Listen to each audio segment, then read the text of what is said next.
Hello everyone, and welcome to this live webinar, How to Sleep Better During COVID-19 for NHS Frontline Staff. We at SBK Healthcare are so proud to have produced this event, and we hope that you find it useful. It gives me great pleasure to introduce our speaker, Dr. Mike Scanlan. He's a mental health consultant at Therapies. Hi, Mike. Hi, Vanessa, and welcome to everybody. And thank you. And I'll just pull my screen up. Here it is. And just get the slideshow up. And I'm ready to go. So really thank you to Vanessa and SBK for organising these. I just think these are so important at the moment because I think everybody just needs as much help as we possibly can. And for many years, I've been working in mental health. And for many years, I've been working quite specifically around the area of sleep. So I've run sleep therapy groups now for about 20 years. And I studied a particular sleep approach, gosh, about sort of 15 years ago, and began to learn how to work therapeutically with people who are struggling to sleep. Most recently, I've kind of changed my stance towards that and moved towards a more mindful approach, an acceptance and mindful approach to helping people get back to sleep. And I think it really works, this, particularly with some of the stuff that you guys sent through. So you were good enough to let us know what was really causing you problems with your sleep at the moment. And what you were telling us was a lot of it was about just living with the stress and the anxiety of what's happening at the moment. Some of it was about going home and not being able to switch off. Some of it was just linked to being so wired and having to be so on the ball during the day that when we get home, or if we're on shifts even, and we try to sleep and our brains are just so full, and perhaps even the anxiety is so high. So what I've done is I've listened to what you've said, and I've pulled together tonight's session very much in line with what you've asked for, I hope. So what I want to look at tonight is the paradoxical sleep effect, we call it, and I'll get onto that in a little bit later. And I think that's probably one of the main reasons why so many people at the moment are struggling with sleep, and I'll talk a little bit more. I'm going to give you some really up-to-date, I think very important stuff about sleep hygiene that makes it workable. Because sometimes I think the way that sleep hygiene is presented is unworkable, and I'll explain why. I'm going to look at how we can diffuse the sort of thoughts that start bugging us about whether or not we will sleep when it's time to sleep halfway through our sort of working day, and particularly just before we go up to bed, that, oh my God, please, please, please let me sleep tonight. Or more worrying, perhaps, the sort of thoughts that come in and say, if you don't sleep tonight, something dreadful will happen. Or if you don't sleep tonight, you'll be rubbish tomorrow and you'll make a mistake at a crucial time. This is really scary stuff, isn't it? We're going to have a little bit of a discussion about the double-edged sword of control, and which links in beautifully to the paradoxical sleep effect.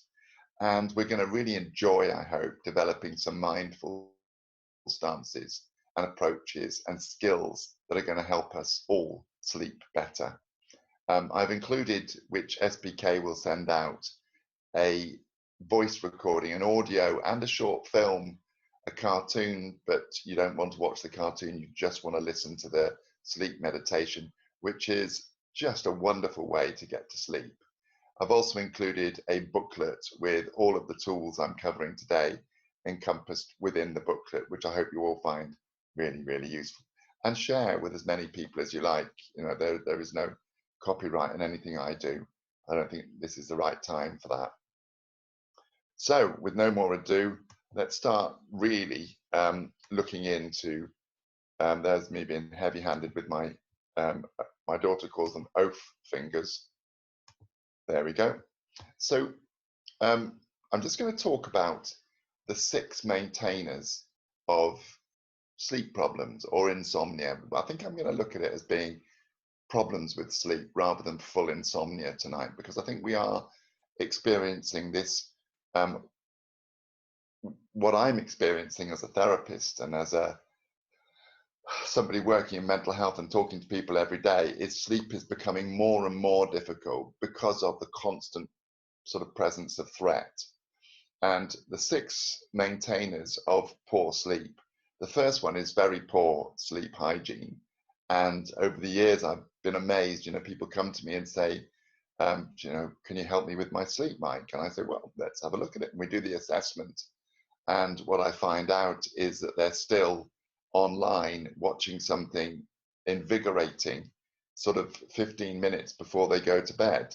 And so their brain is already so activated, so alert, that what we haven't been doing is quietening the day or quietening the evening or quietening things down in the couple of hours before we intend to sleep. And our brain needs that. The other maintainer of insomnia is threat, aka also known as worry. And if we've got a worry, and if we're worrying too much about stuff, which I know so many of us are at the moment, that worry absolutely acts as something that is like a barrier to falling asleep. But if we're lucky enough to fall asleep, we take those worries into our sleep and we wake. And so one of the maintainers of poor sleep is definitely worry. The other one is these unhelpful and inaccurate beliefs about sleep. And I blame the media, and I blame just this sort of preoccupation with how many hours we get. What matters actually is, as long as we're able to catch 3-4 hours sleep, and that sleep is quality sleep, then we can function. Ideally, of course, we'll get more sleep than that. But during a time like this, when people are stressed and things are difficult, as long as we're managing sort of 3-4 hours of good quality sleep that's intermingled with rapid eye movement sleep and deep wave sleep, we're going to be okay. And so we need to just kind of bear that in mind. The thing that will get in the way of sleep enormously is counterproductive safety measures. When we come in and we start immediately charging around the house, getting blackout in rooms. We start making sure that nobody's going to make any noise once I get to sleep.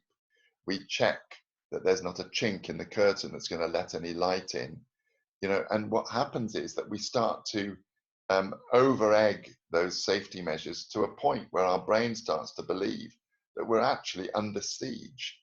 And of course, during the day, working on wards, working in healthcare at the moment, it probably does feel like we are under siege. And of course, we need to shift that mentality for when it's time to sleep. And the last one is this misperception of sleep and the sort of daytime deficits. So the amount of people I've worked with who are panicking that because they had 1 or 2 nights pretty ropey sleep, that they're going to make a terrible mistake, they're going to crash their car, they're going to do something reprehensible and that will haunt them for the rest of their lives. You won't, that happens after severe sleep deprivation, not when we've had a bit of poor sleep for a while. So these are the maintainers of poor sleep. And what we've got to look at tonight is how we kind of work with those maintainers. So I'm just going to try and go light on my oaf fingers. Look at them. My daughters have always said that I have oaf fingers. I think because, I'm just clumsy, but there you go. So sleep hygiene. There's almost no point in working psychologically around sleep if people's sleep hygiene is absolutely pants, it's really, really poor. So what I'm going to do is I'm going to take a different stance towards this, because there was a wonderful article, if I can find it, I'll send it through to SBK. It was an American piece of research, and what it was looking at was when we teach sleep hygiene to people who are struggling to sleep, we do it wrong. And the research was suggesting that what we do is we increase the sense of threat by saying to people, you must stop drinking coffee. You mustn't drink any alcohol. You must stop smoking. You mustn't take anything that might interfere with your sleep. You must sort your bedroom out and make sure it's a sleep-friendly environment. You must never nap, you know, and you must exercise, you know, first thing in the morning for at least an hour to a point where you're absolute cobblers. Interesting, isn't it? All of those things on this slide are components of sleep hygiene. But as human beings going through difficult times, the last thing we want to do is whir up your anxiety. So what I'm going to suggest we do is look at this list here and ask yourself, do I kind of drink coffee much after about 2 o'clock if I'm intending to sleep at 9 or 10? Because if I do you know what, I just need to reduce it a bit. Hold that lightly, you know, just hold all of this lightly. 2 is, you know, if my bedroom is comfortable and I've slept there for years, I don't need to start over worrying about it now. However, if my bedroom is a place that is uncomfortable and I have a ticking clock that's driven me mad for ages, just take the clock out. The soothing pre-sleep routine, you know, if we can just try and deliberately and on purpose, mindfully, slow down, switch some lights off, float up to bed when it's time to go to bed. You know, if you imagine how Joanna Lumley might go up the stairs, I always think Joanna Lumley probably kind of floats up the stairs and moves around the house in a sort of elegant sway. That's how we need to be. But what we don't have to do is get, you know, I must. Choose when to sleep. So don't fall into this trap of, you know, I'm tired, I've got a big day tomorrow, so I must go to bed early. Paradoxical sleep effect, we'll come back to that. Make the most of natural light. Well, that's great when you guys are spending hours in wards. Where you can, you know, at your breaks, if you're able to go out and get that sunshine on your face or just get out into the fresh air, it helps. Now, this napping is an interesting one. If you're somebody who can nap and sleep, don't worry about it. But if you're somebody who finds that when they nap, much after about sort of 2 o'clock and for more than 30 minutes, it interrupts their sleep, maybe stop napping. And finally, try not to exercise sort of much before 3 or 4 hours before you go to bed. So it is ideal to do some yoga or take a walk in the morning if we can. And if you're a shift worker, as I'm sure many of you are, just kind of adjust the sleep hygiene I'm suggesting tonight to make it work with when you intend to go to sleep. Okay, so the rule of thumb really is, from this study in America, was that what we do wrong is people try and take on all of those. And because you try and take on all of those, you don't do any of them particularly well. So I'm just going to ask you guys to look at that list and perhaps make 1 or 2 changes. That's it, to the way you sleep. You know, no matter what you're choosing, choose 1 or 2 that you think might work for you. Don't try and completely change it all, because what your brain will think is, he must be doing that, she must be doing that because of a severe threat. And the brain doesn't help and doesn't like threats when it's time to sleep. So let's think about that statement for a minute. So when a human being's at their most vulnerable and defenseless to attack, you're right, when we sleep.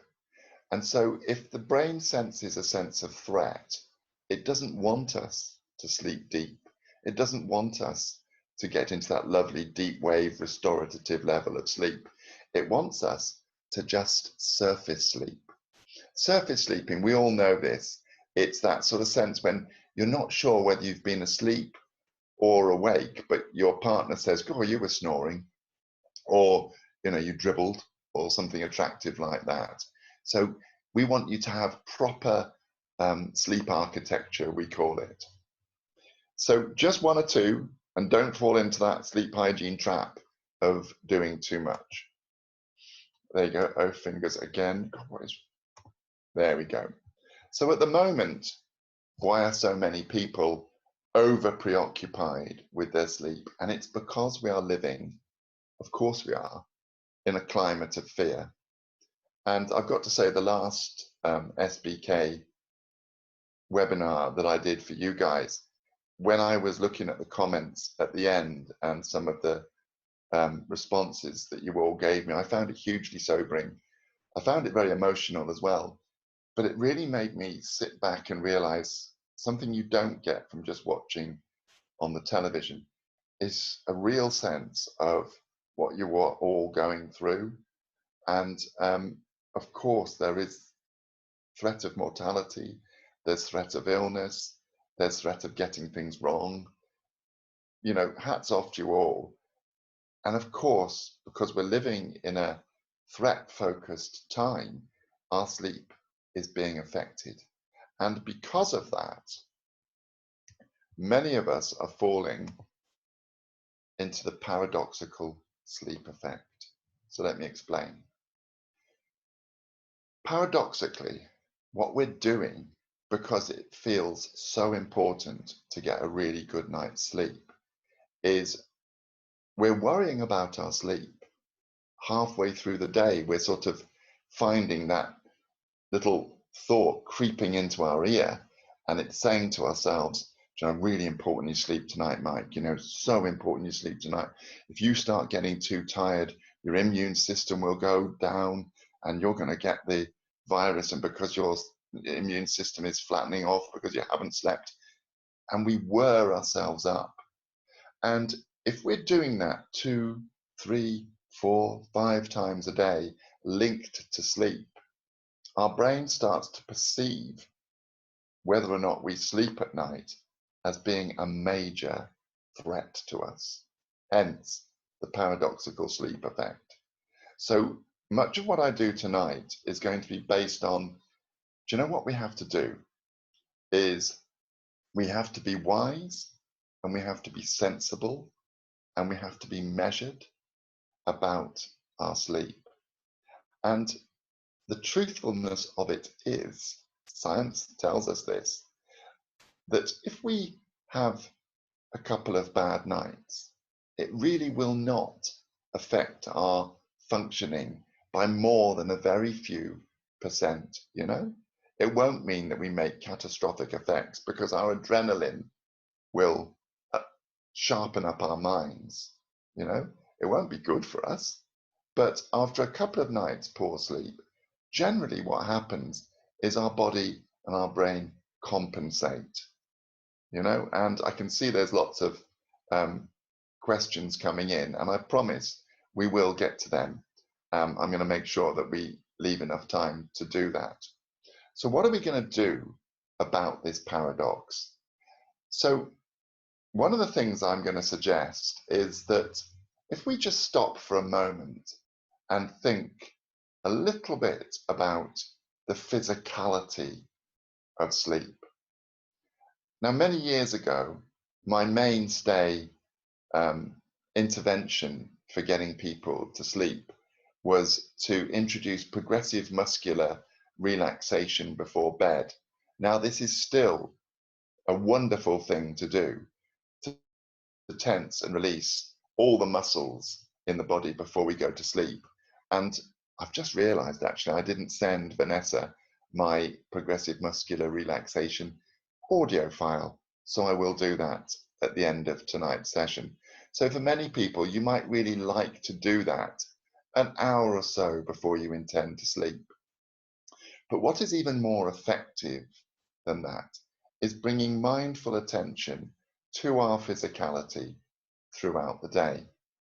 So in my therapy room here, I have a hedgehog.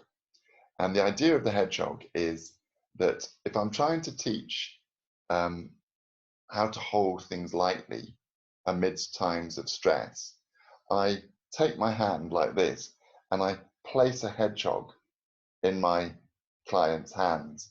And I said, just hold this prickly hedgehog gently and carefully. And now tell me about what you're really, really worried about.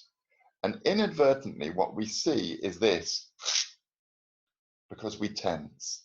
And as soon as we tense, the hedgehog gets it and the prickles get us. And that kind of reminds us to loosen off and let go. Now, I'm not asking frontline NHS workers to all walk around your wards holding hedgehogs, but what I am suggesting is that taking that metaphor, taking that expression, that technique with you tomorrow can help enormously, because, and what really works actually is the thought of a cactus plant. And if we find ourselves tensing, imagine having a cactus plant in your hand, soften and relax. And if the hands relax and smile, then the body relaxes with it. So it is really, really important to think about our physicality as we go through the day. We'll do something a bit later on to remind you about holding things lightly. The real big one, the probably the biggest cause of this paradoxical sleep effect, more than anything, is that our thoughts and the worrying thoughts, the paradoxical sleep thoughts that we start to get, and I know this to be a factor. I am currently offering therapy to 2 or 3 people using Zoom, using FaceTime, etc., who are frontline NHS staff. And I do hear them talk about their worries about sleep. And because you guys care and because it's important to you what you do, quite often those worries aren't always just about me getting the virus and becoming terribly ill or worse. The worry is, if I don't sleep, I won't do a good job and I'll let down my colleagues. So it's that catastrophic thought about messing up because we don't sleep. And as I've been trying to help you understand, that really is much less of a risk than you guys would ever believe.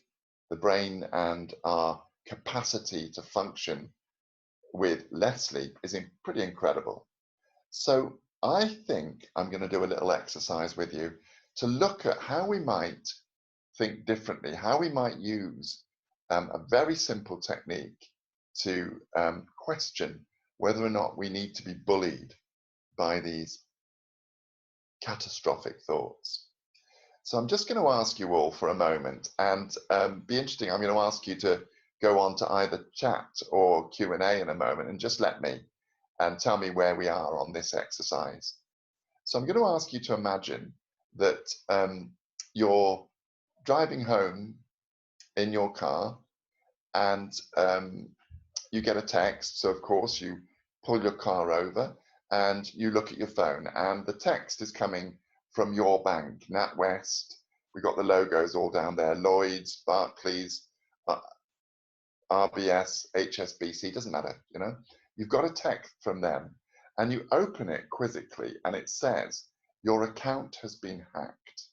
You must immediately contact the bank and let us have your security information, because if you don't, your account will be emptied of any money that may be in there. Now, at this moment, when you get that text, can you all just pop onto chat? What would your reaction or response be to getting that? What would you how would you respond if you were to get that text telling you immediately send us your security information? And going to ask you all to be as interactive you can, and just, you can do a hands up as well, just click on that. Let us know how many of you. Yep, people coming in now. Let me just click in and have a little look at that. So people are coming in, yeah, and that's interesting. Fantastic. Yeah, people are saying, yeah, I would, who the hell are you? I'd go into a panic. I'd wonder if it was fraud. Yeah. So nearly all of us would say it was a hoax. Thank you guys so much. So nearly all of us would say it was a hoax. Yeah. So what you did in that moment there was you used your critical thinking skills and you used your common sense and you met that threat with wisdom, tacit knowledge, and you kind of looked at it and you rolled your eyes and you said, what absolute cobblers. Now, if that text came again 2 minutes later and the language in it was more threatening, my bet is you would all still go, not a chance. I'm not sending my security information in. Some of you might ring the bank and say, you know, I'm just double checking because I'm pretty sure this is fraud. Am I right? Yeah, I think so. And as yet, when I do that exercise, I don't think I've ever had anybody say, do you know what I would do, Mike, immediately is I would send all of my security information because, you know, we're bright, intelligent people and we have good tacit knowledge. We kind of know what's real and what isn't. So then I ask you, we're in the middle of the day and we're tired and our brain spams us, okay? And it spams us, and what it says to us is, do you know what? You're going to make a terrible mistake tomorrow if you don't get your full 8 hours sleep. And so many of us, we don't go, hang on a minute, what's this? I don't think so. We don't use our tacit knowledge. We don't use our critical thinking skills because sleep so quickly can make us feel worried and scared. And when we're worried and scared, we don't use our wise, curious, intelligent brain that has experience, knowledge, and memory to guide it, but we need to. So, what I'm going to suggest to you guys is that, as well as cognitive behavioral therapy, which gets us to say, you know, if a friend was having this thought, what would I say to them? Or another distancing technique, you know, if I was feeling calm and in a really good place, would I believe this thought? Well, the step before even trying to evidence whether or not that thought is real might be to just curiously ask yourself, hang on a minute, I'm tired, there's threat around, and is my brain just trying to spam me because it knows it wants me on my toes? It wants me hyper-vigilant because it senses threat but doesn't understand where it's coming from. So many people I work with are so helped by meeting these sorts of paradoxical threat thoughts with a smile, holding that hedgehog cactus lightly, and meeting those thoughts with a kind of gentle curiosity. And if you like, check them out with someone. You know, I'm having this thought. Do you reckon that's true? No, of course it's not. You'll be okay. So perhaps you can take mind spam with you tomorrow, because I think that our brains are being spammed at the moment about such a lot of things, not just sleep. But sleep really does become very badly affected by that catastrophic thinking. And 99.99999 recurring times, it's our brain spamming us. Just in the same way as it did in that brief exercise I did with you guys. I'm just going to do a quick mosey at the time, and we're doing grand. So I'm absolutely on time because I think it's so important, because you all seem to really like the meditation last week. So I'm going to make sure that we do it. Now, this is a mindful technique that helps us encompass a lot of what I'm going to do today. And it's called BOLD. And the way BOLD works best is if you guys out there on the front line, those of you dealing with the really difficult times at the moment, you have to still stop and fuel yourself with either drink, water, cups of tea, or food. Now, I'm going to suggest that whenever you stop to have a drink or whenever you stop to eat something, you also do a quick bold, okay? And bold works like this. When I stop, I take a drink. Look, I've got one here. So the cue is, as the drink touches my lips, it cues me into a B, one mindful breath. And then I move into what I call my observing self. And I kind of look at Mike Scanlan, and I look at how I've been. I look at how I'm managing. I look at whether or not, what's going on with me. And then I lean in. Now, the lean in is a kind of curious look at myself. And when I'm leaning in, what I'm leaning and asking is this the Mike Scanlan I want to be? Is he holding his thoughts lightly? Is he meeting threat wisely and sensibly? Or is he charging around the ward? Is he not looking after himself properly? Is he doing more than he actually needs to? Is he existing at such a heightened level of stress that it's not good for him? Yeah. And so it's the be, breathe, observing self, lean in, and then decide. And if the decision is, I'm sure it so often is with you guys, do you know what? You're a bit of a star and you're wonderful. And the way you're dealing with this is great. The decision is more of it, please.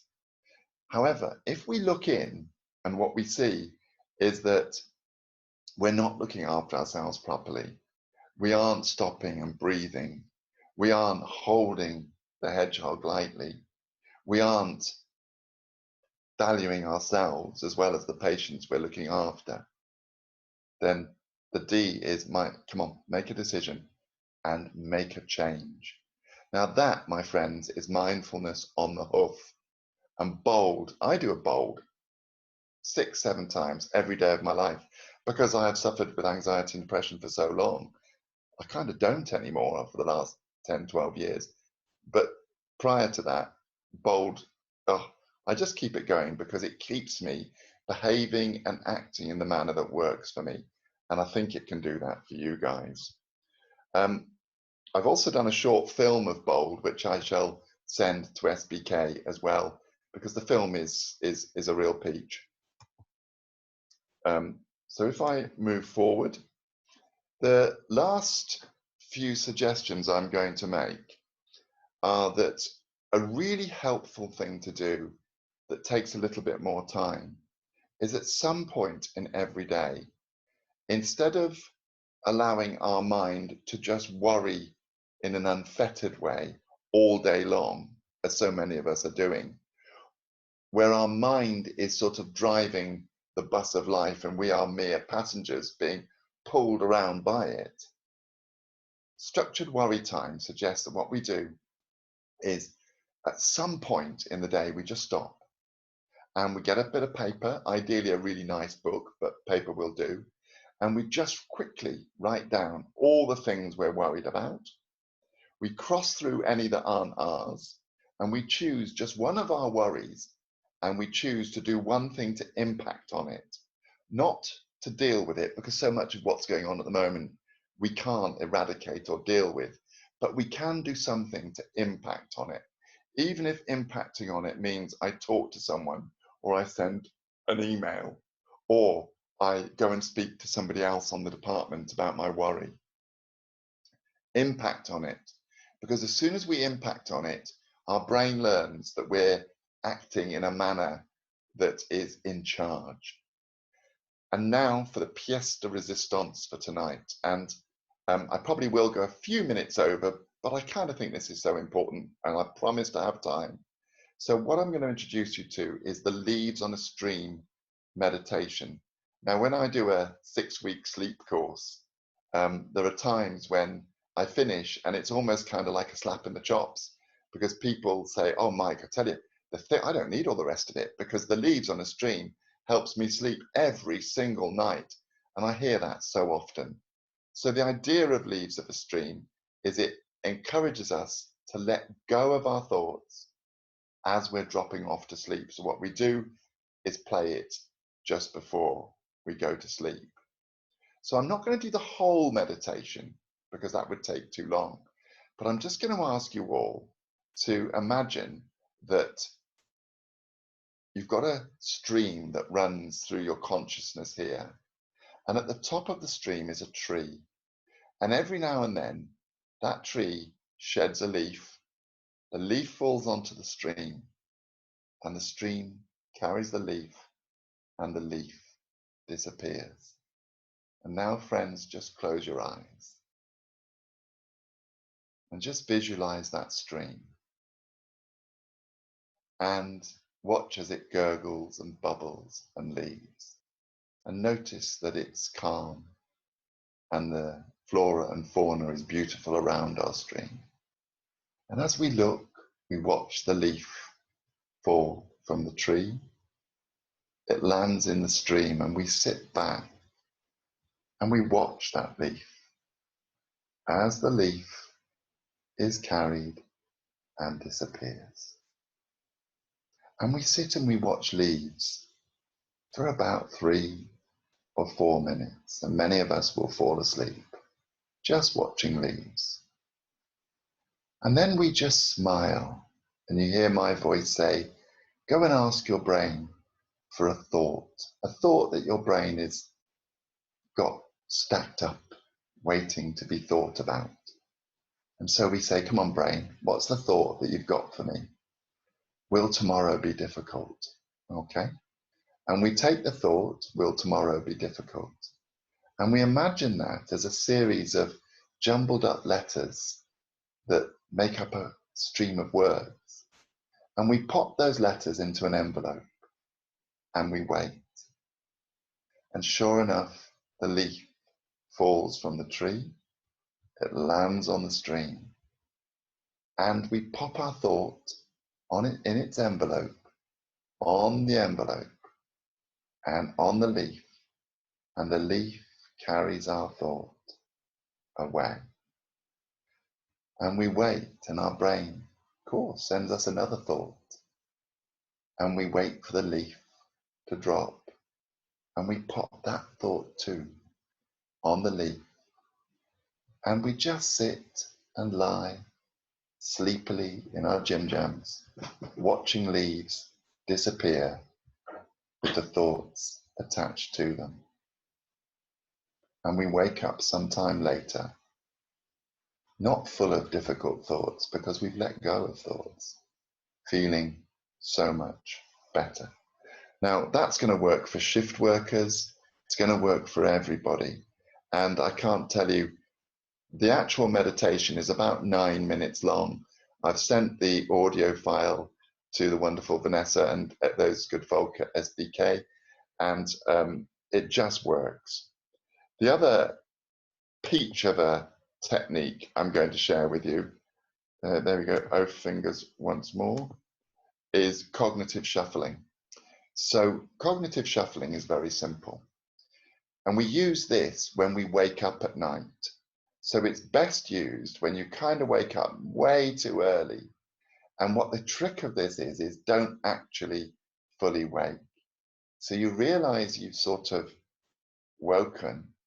And if you go to the loo, Joanna Lumley your way to the loo, kind of slow, gentle, waft your way there, come back into bed, keep your eyes closed, soft, let the hedgehog in your hand feel relaxed. And then what you do is you do some cognitive shuffling. So you smile to yourself and you say the word breathe. And you take the letter B and you say to yourself, picture a balloon, picture a bear, picture the colour brown. And when you run out of B's, you move on to the R of the word be, breathe. Picture a robin, picture red, picture rings. Now what you're doing is you're picturing things and you're connecting with the word that represents them, but in such a random way that if you imagine your brain sort of looking at you, going, is he asleep or is she still awake? You know, what's going on? And your brain believes with cognitive shuffling that you're still in that somnambulistic dream state.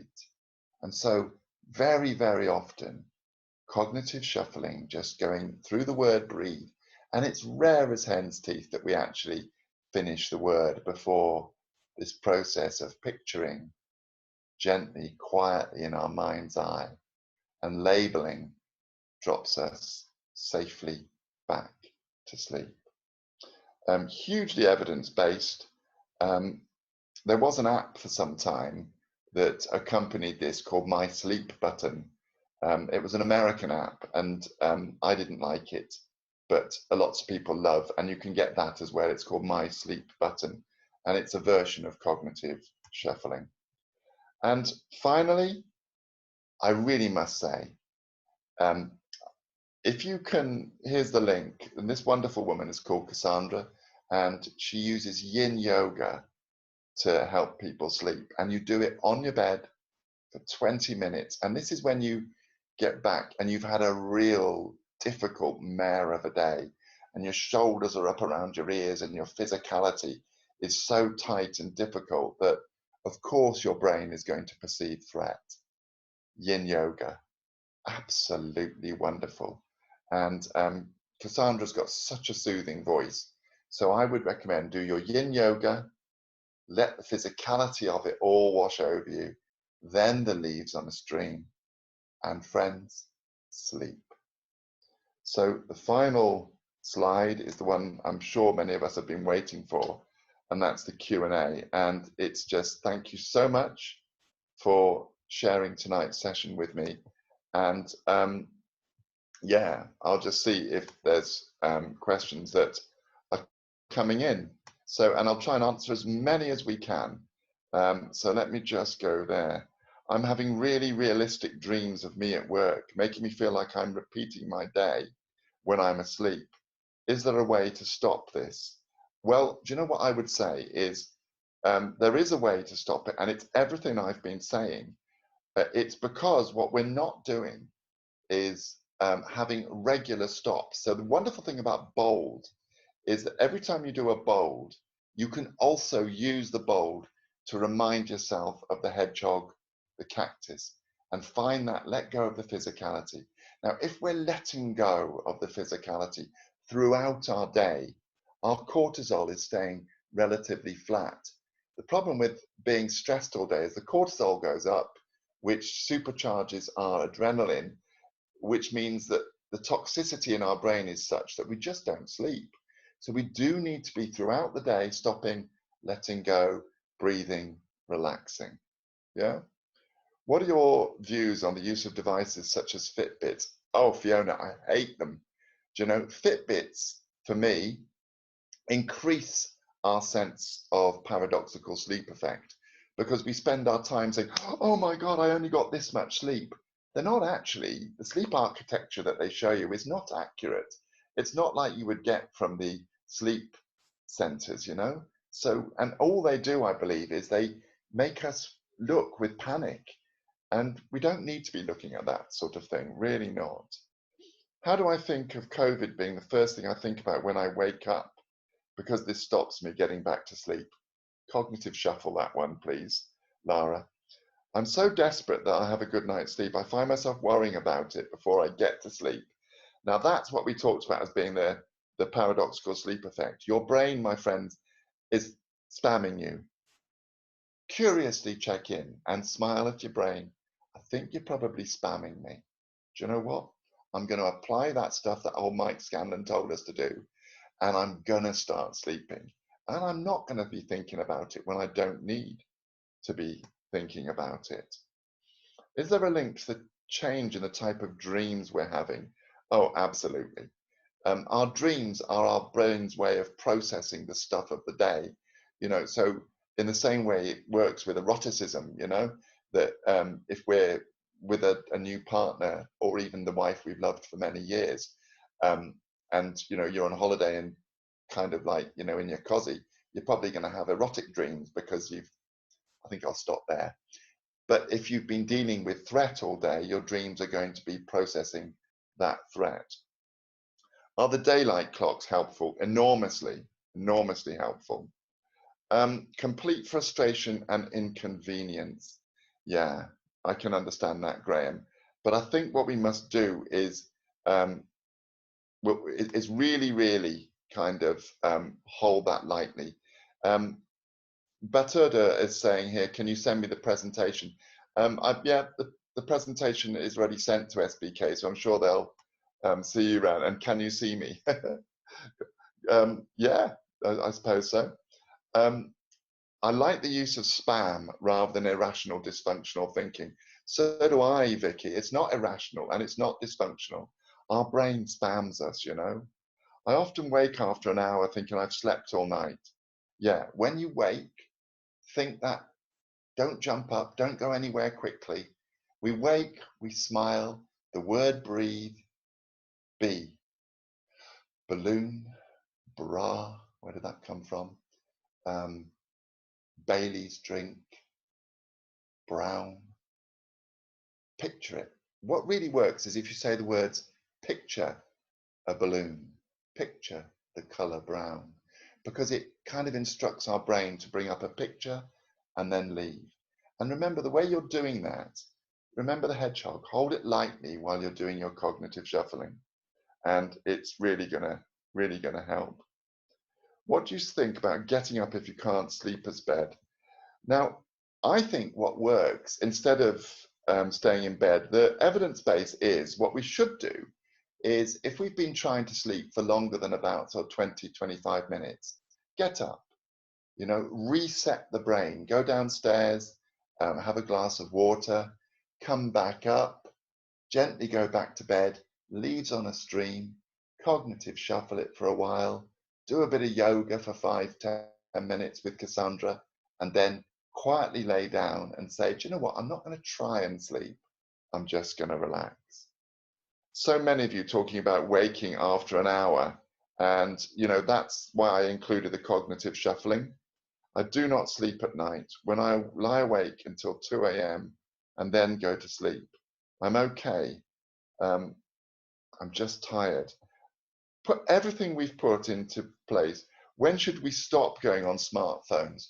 At least 2 or 3 hours before you intend to go to bed. Can you do a session on breathing techniques? Do you know what? What I'll say is have a look at the yogic breathing with Cassandra, and she does some wonderful stuff on yogic breathing, which is the one that I think will help. I don't exactly have nightmares, but very heavy, complicated dreams. Yeah. Which I feel make me tired when I wake at night. I'm aware I have a choice of going back into the dream or leave it.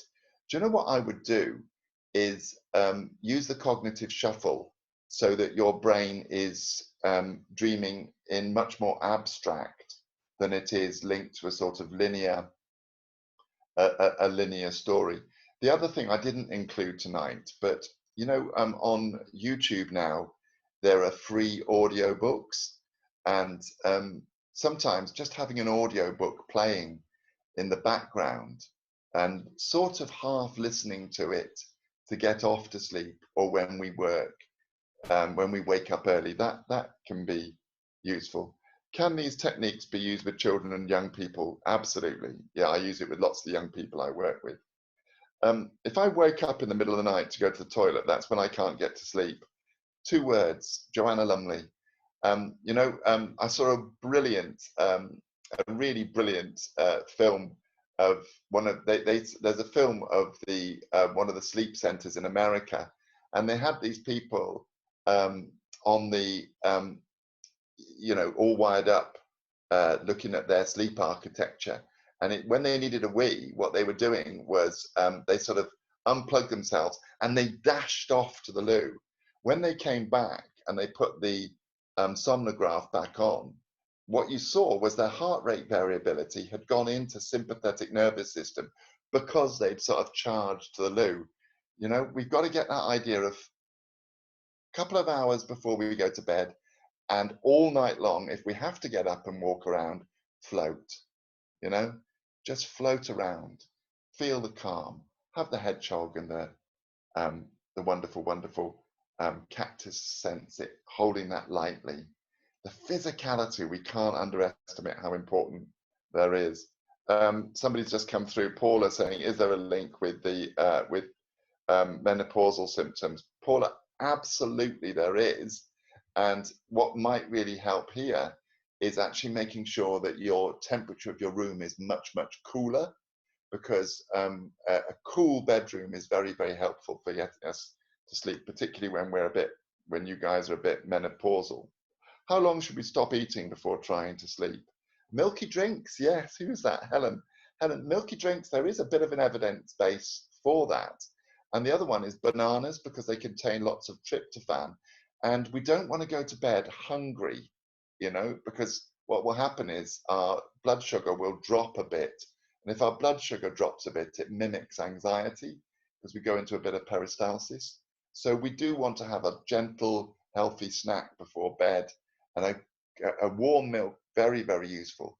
But ideally, don't eat a big meal and then try and sleep, because too much peristalsis sometimes replicates how we might feel when our stomach's churning with anxiety. Don't worry too much about broken sleep. You know, as long as you're getting back, it doesn't seem to matter. So many of you waking up at night at the moment. What about melatonin and circadian for sleep initiation? Do you know, I love melatonin. In the States and in other countries, we use melatonin much more than we do here. I really do believe that if you're someone working on the NHS Frontline at the moment, you're struggling with sleep, speak to your doctor and see if you can't get a couple of milligrams of circadian to try and help you sleep, because it definitely helps sleep initiation, you know, and also everything we've done, the psychological stuff we've done tonight, and make that shift to your sleep hygiene, you know. Once you push it aside of spam, oh, I like this. Once you've kind of realized that it's spam, what do you do next? Great question. So a thought comes into my head, a really worrying thought. So I had a few, you know, what if I make a real Horlicks of tonight's webinar, you know, whoa, you're gonna let everybody down, Mike Scanlan. And I smiled before we came on the webinar tonight, and I said, you know, I think you're spamming me because you think I need to be super on my toes to do a good job. And once I realized I'd been spammed, I kind of smiled, and I almost imagined putting it into the recycle bin and just saying, well, you just stay there, and if you come back, I'm going to smile at you and chuckle. Other times, I might actually do a little bit of very simple CBT and say, is there any evidence that you regularly do a very poor webinar? Well, not really. There used to be, but not anymore. You do quite a lot of this stuff. You'll be okay, Mike Scanlan. So it's that quiet, gentle reassurance that we give ourselves based on truthfulness, you know? So spam, let it go, or just very sensible, wise reframing of whatever the sort of scary was. And yeah, and minimizing a thought, says Dawn, helps. Dawn, I'm with you. If we can minimize those thoughts, and spam is a way of doing that, isn't it? Do you know, actually, if you find the sort of middle ground, you know, between the very worst and the very best, what's actually going to happen is normally not that scary. So go very worst, very best, middle ground. Can I cope with the middle ground? Absolutely, I can. My partner now sleeps in a separate room and I'm struggling to sleep alone. Do you know, if it's because they snore at the moment, maybe start putting some of the techniques that we've shared tonight, start making some changes as of tonight's webinar. And I think closeness and love and togetherness at the time like this is so, so useful. So if you can get them back in your bed, get them back in your bed. So I will send along the film of, I'll send that to SBK tonight, the film of the bold technique, because I can't tell you guys, mindfulness throughout the day, just that 2-minute bold stop, 6-7 times a day, holding the cactus, letting go of the physicality all day long, and being kind to yourselves and others. That's what we need to do at the moment for our sleep.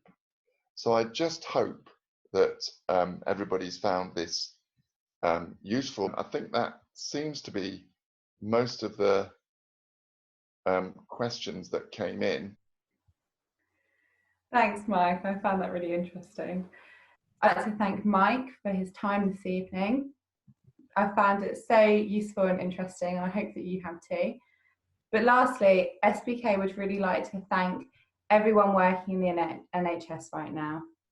Your hard work and dedication is amazing, and we'd just like to give a really heartfelt thank you to everyone. Thank you so much.